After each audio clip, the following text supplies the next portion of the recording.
तानी और अर्जुन चीनी के पीछे दौड़ रहे थे। जंगल की घनी पथरीली जमीन और ऊपर से लटकती पेड़ों की टहनियां उनके रास्ते में आने लगी, लेकिन उनके कदमों को इन सब की परवाह नहीं थी।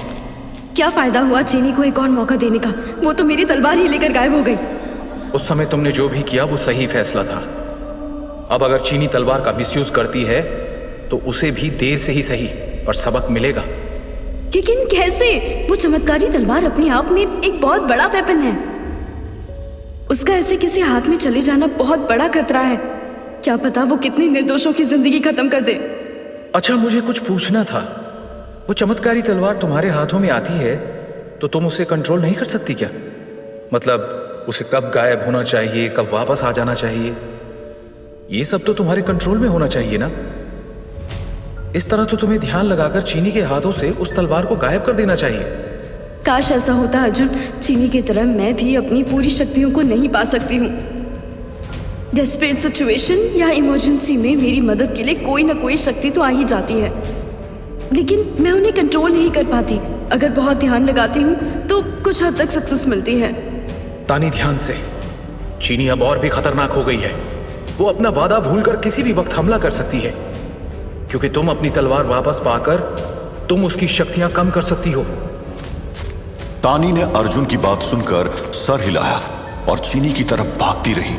तभी जंगल के एक मोड़ पर एक अजनबी आवाज उनके कानों में पड़ती है। उनके सामने एक जाना पहचाना चेहरा था, डॉक्टर नमेंदु। अर्जुन, तानी, अच्छा हुआ कि तुम दोनों जल्दी मिल गए। डॉक्टर, आप यहाँ कैसे? आप यहाँ इतनी जल्दी कैसे पहुंचे? दरअसल बात यह है कि मेरे हाथ कुछ नक्शे लग गए थे जो चीनी द्वारा मारे गए फॉरेस्ट रेंजर अजीत के पास से मिले थे, और उनमें से एक शॉर्टकट को फॉलो करते हुए मैं यहाँ तक पहुंचा। और वो नकाबपोश, क्या आपने भी उसे देखा?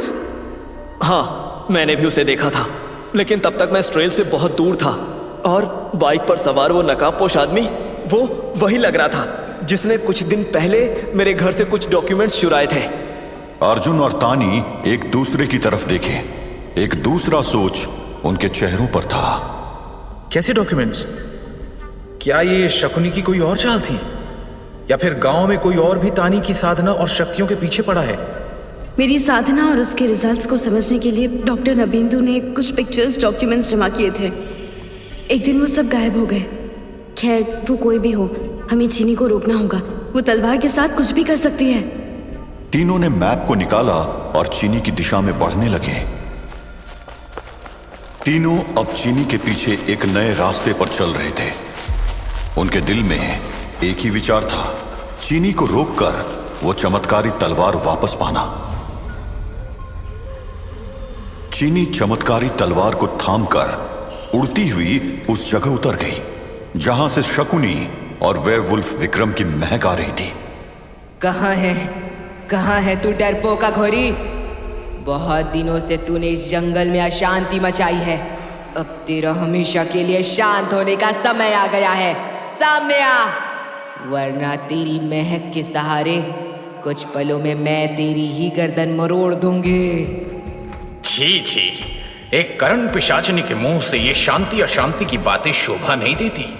तू जहां भी जाती है शांति तो वहां नहीं होती। शकुनी बस चीनी को बातों में उलझा रहा था ताकि वो धीरे धीरे आगे बढ़ते हुए उसके बिछाए जाल में फंस जाए। उसके कदम शकुनी की बनाई आकृतियों वाली जमीन पर लगते ही शकुनी ने अपने हाथ उठाए और एक पहले से ही तैयार तंत्र घेरे को सक्रिय कर दिया। सोचा था तुम वापस आओगी चीनी, लेकिन इतनी जल्दी ये नहीं सोचा था। मैं भी तैयार हूं। तुमसे बचने का एक ही तरीका है, तुम्हें मिटाना। तंत्र घेरे के बंधन चीनी के आसपास और भी मजबूत हो गए। चीनी ने तलवार उठाकर अपने बचाव की कोशिश की, लेकिन तंत्र घेरे की शक्ति उसके हर वार को वापस ढकेल रही थी।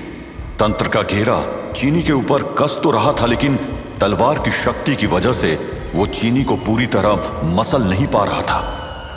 मुझे तेरे जैसे कायर से हारना मंजूर नहीं है शकुनी। चीनी ने अपने तलवार से एक जोर का वार किया, पर तंत्र घेरे से सिर्फ एक चिंगारी निकली। तभी शकुनी ने अपनी तंत्र शक्ति से चीनी पर पानी का एक बड़ा गोला फेंका, जो गिरते ही आग में तब्दील हो गया। ये क्या चल रहा है शकुनी? चीनी एक पल के लिए तंत्र घेरे के अंदर रुक गई। वो इसकी रचना समझने की कोशिश कर रही थी, लेकिन तभी शकुनी ने अपनी दूसरी चाल चल दी। उसने अपने हाथ उठाकर धरती से जमीन को हिलाना शुरू किया और नीचे से एक लावा का बना तीर चीनी की तरफ पड़ने लगा। चीनी तेजी से उछली और तीर से बच गई। वो थोड़े मूवमेंट्स कर पा रही थी, लेकिन इन घेरे से बाहर शकुनी पर हमला करने में असक्षम थी। और फिर उसने एक अजीब सी आवाज निकाली। उसके पालतू भेड़ियों का बड़ा दल जंगल से निकलकर शकुनी के तंत्र घेरे की तरफ भागा। इन पर से अब शकुनी के तंत्र का जाल टूट चुका था।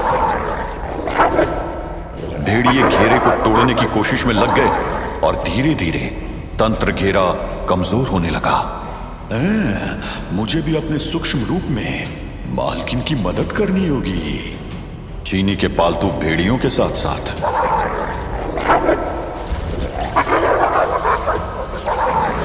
ये तुम्हारा पालतू झुंड मेरे तंत्र को कमजोर नहीं कर सकता। बाहर से भेड़ियों के झुंड छोटे रूप में चांडाल और अंदर से चीनी की संयुक्त चोट से तंत्र घेरा कमजोर पड़ने लगा। चीनी ने मौका देखकर अपने तलवार को जोर से घेरे की तरफ घुमाया। एक जोर का प्रकाश निकला और घेरा टूट गया। चीनी उसी पल शकुनी की तरफ दौड़ गई। तुम्हें इस तंत्र ज्ञान पर इतना गुरूर था तो ये यूं ही बिखर गया? शकुनी ने अपने हाथ से एक बड़े हवादार तूफान को चीनी की तरफ भेजा, लेकिन चीनी ने अपने तलवार से उस बवंडर को काट दिया और सीधे शकुनी के सामने पहुंच गई। तुम मुझे मार नहीं सकती चीनी। मैं फिर जन्म लेकर किसी दूसरे रूप में लौट आऊंगा। लेकिन चीनी ने अपने तलवार को जोर से शकुनी की तरफ घुमाया और एक तेज प्रहार किया। एक तेज रोशनी फैली और शकुनी का शरीर कांपते हुए जमीन पर गिरा। चीनी ने मौका नहीं छोड़ा और अपने तलवार को उसके दिल में घुसा दिया। शकुनी एक तेज चीख मारकर धूल में मिल गया। चीनी की सांस तेज थी, लेकिन उसके चेहरे पर एक वैश्य मुस्कान थी। चीनी ने अपने आसपास देखा और अपने भेड़ियों को बुलाकर उनके सर पर हाथ फेरने लगी, जैसे कि वो उन्हें शुक्रिया कर रही हो। लेकिन एक पल के लिए उसकी आंखों में एक अलग सा तेवर था, जैसे कि अभी भी उसकी लड़ाई पूरी नहीं हुई थी। चीनी ने शकुनी को मार गिराया था, लेकिन उसके चेहरे पर सुकून नहीं था। उसे महसूस हुआ कि वेयरवुल्फ विक्रम वहां से भाग चुका है। उसने देखा कि उसके कपड़ों के टुकड़े और बाल हर दिशा में फैला दिए गए थे, ताकि उसकी महक को पकड़ना मुश्किल हो जाए। ये जानवर बुद्धि तो बड़ी चालाकी का काम कर रहा है। लगता है शकुनी ने उसे ऐसा करने को कहा होगा। तू कितनी भी चालाकियां कर ले विक्रम, मैं तुझे ढूंढ ही निकालूंगी, लेकिन मैं तुझे मारूंगी नहीं। तू मेरा सबसे बड़ा पालतू भेड़िया बनकर रहेगा। चीनी ने अपने भेड़ियों को एक दिशा में भेज दिया। वो विक्रम की महक को सूंघते हुए जंगल की गहराइयों में घुस गए। खुद चीनी दूसरी दिशा में चली गई, अपने आसपास हर आवाज और हर हलचल को महसूस करते हुए। तानी के तलवार के साथ साथ अगर मुझे वो वॉल्फ वेयर जैसा गुलाम मिल जाए तो मेरे पास एक साथ 2 शक्तिशाली हथियार हो जाएंगे। फिर इस धरती पर कोई मेरे रास्ते में आने की हिम्मत नहीं करेगा, और जो करेगा वो मौत पाएगा।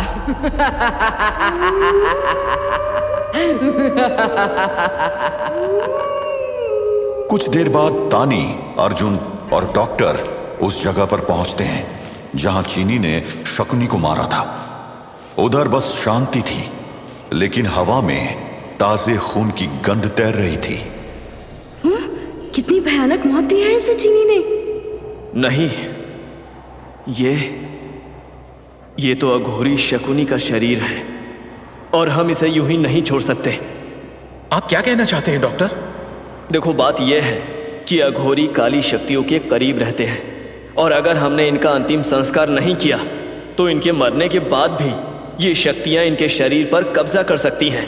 इसका जल्द से जल्द अंतिम संस्कार होना चाहिए, क्योंकि मैं नहीं चाहता कि ये मरने के बाद एक बार फिर से हमें परेशान करने आए। डॉक्टर, आप इस बात का ध्यान रखिए।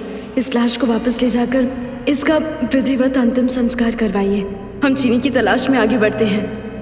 हाँ, चीनी को रोकना जरूरी है। उस चमत्कारी तलवार को उसके हाथ में छोड़ना हम सबके लिए खतरा है। तुम शकुनी की लाश की चिंता मत करो, मैं इसके अंतिम संस्कार का इंतजाम करता हूं। डॉक्टर शकुनी के शरीर के पास रुककर उसे बांधने लगा। उसे काफी दूर तक जाना था। तानी और अर्जुन ने तेजी से चीनी के पीछे जाने का फैसला किया। उनके कदम जल्दी से जंगल की ओर मुड़ गए। चीनी जंगल की घनी जमीन पर दौड़ती जा रही थी। उसका ध्यान वेयरवुल्फ विक्रम की महक पर था, लेकिन उसने एक और चीज महसूस की, एक परछाई जो उसके आसपास घूम रही थी। कौन है वहां?